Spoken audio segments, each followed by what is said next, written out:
Virtuous Devotional Thoughts for Women, written by Monica Diaz, read by Belinda Sainsbury. A pleasant good morning, dear friends. Today, December 27th, our devotional is entitled Another Kind of Conqueror. I count him braver who overcomes his desires than him who conquers his enemies, for the hardest victory is over self. Aristotle.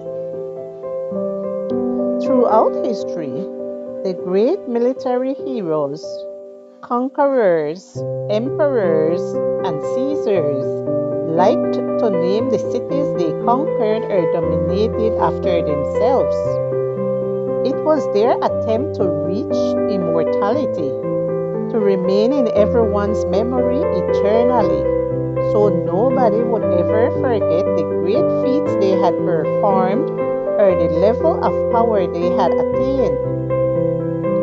So, guess who Constantinople, the historic name of present-day Istanbul, was conquered by?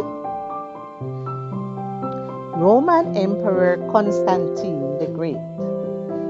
Alexandria was named after its founder, Alexander the Great.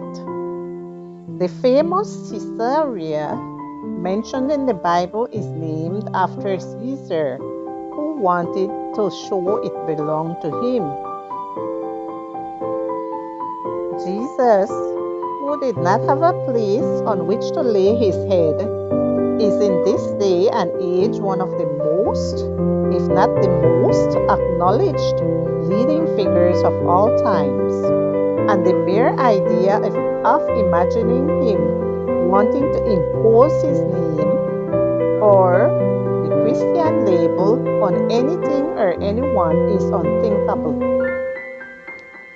His acknowledgement is not due to military campaigns or conquest by force. His conquest was much deeper. He changed hearts, lives, ways of thinking and being by the power of freedom and will. Jesus never intended to seek fame, power, or a name for himself. Perhaps that's why no city in the ancient world or the modern world is named after him. However, he has been the most prominent figure in the Western world for 2,000 years. He divided history into a before and after Christ, as dates still indicate. Even though we don't find his name on a universal geographical map, and although nobody dares mention him in certain public environments, Jesus has millions of followers around the world, 21 centuries after his death. You and I are among those followers. He is the famous character who is celebrated by Christianity in the month of December every year.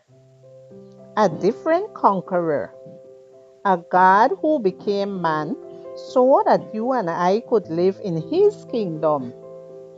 A humble man as has never been before or will ever be, who changed lives then and still changes our lives today. A conqueror whose name I bear on my heart. On his robe and on his thigh was written the name, King of Kings and Lord of Lords. Revelation 19:16.